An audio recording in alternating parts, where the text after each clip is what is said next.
Okay, we got an early 70s Yamaha 650 cafe racer. A little bit of a problem going on with it. When you're at a stop sign, it wants to, and you have it in gear, the bike wants to creep forward a little bit, even with the clutch pulled all the way in. Plus it's very difficult to shift when you're at a stop. You can't get it into neutral or shift out of neutral into first. This is pretty characteristic of warped clutch plates, so we're going to tear into the clutch, see what it looks like, inspect it, and see what's going on. Roll. Okay. I hope this guy needs an oil change because he's going to get one anyway.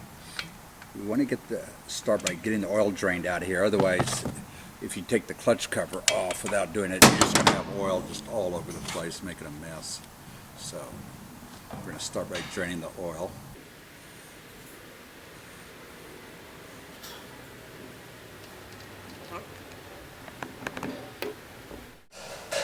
When you're removing the drain plug, you want to be sure to use a 6-sided wrench. So this is a 27 millimeter. If you use a 12-sided, it's real easy to round off these heads on the filler bolt.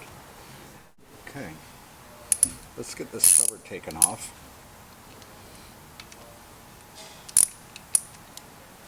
This uses this particular bike. He's using Allen wrenches. You might have Phillips on yours. If you do, you'll want to be sure to use like an impact so you don't remount the Phillips heads. And then I just kind of loosen them each gradually all the way around.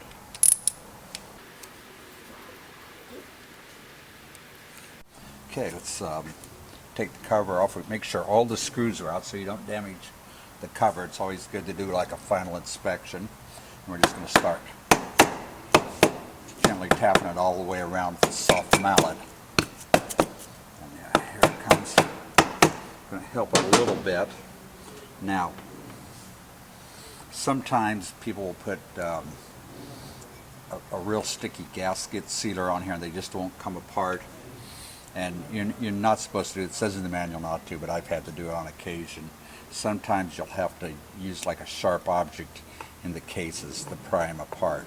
If you do it, obviously you want to do it on the top where you're not going to get oil leaks. And I have a screwdriver that I've kind of sharpened and rounded off the edges to where it causes minimal damage. But this is kind of something of last resort. But I'll also use one to help pry it off a little bit. But I'll be very careful about damaging the aluminum. I'm just going to take this off. First thing I'm going to do is take a look inside the case, make sure there's no little tidbits floating around, broken parts, big chunks of metal. So this one looks pretty clean, so we're going to go ahead and take off the clutch now. Okay, let's go ahead and start by taking out the pressure springs.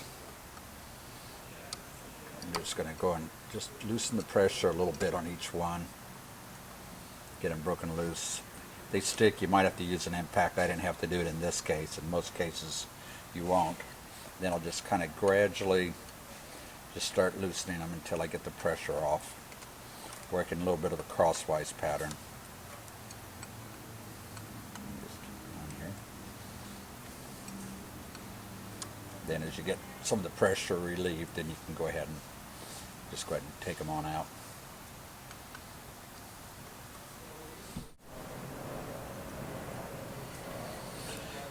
Okay, let's grab the pressure plate here. We can actually take the whole clutch pack out.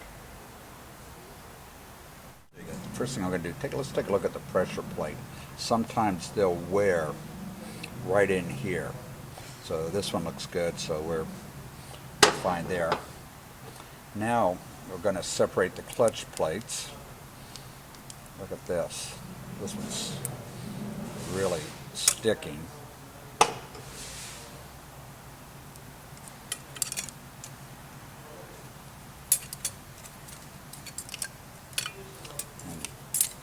once I get the metal plates separated, boy, this one's really stuck together.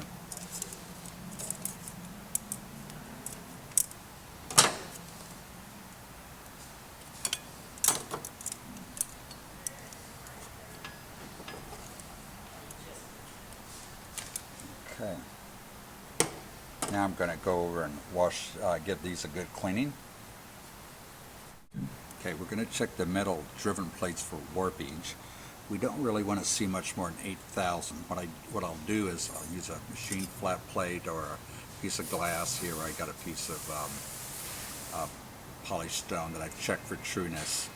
And I'll take a plate and I'll put a couple on top of it to give it some weight, and I'll just try to stick the feeder gauge underneath it. You know, rotate it around. Flip and check another plate. Okay.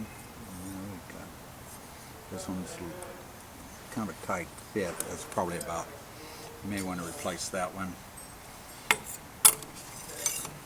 Another one here. This one goes in pretty easy, so we got at least 2 plates so far that we're going to be replacing. Okay, we're going to check all the springs for free length. You want to check the specs in the manual for year, but typically on 650s they're about 34.5 millimeter. These should be fine. We weren't getting any clutch slipping. And if they're more than a millimeter shorter than the specs, we're going to want to replace them. These are all fine. Okay, now let's take a look at the friction plates. We're going to check the drive plate thickness, the friction plates. They should be about, not right around, just a little under 3.5, not less than 3.1.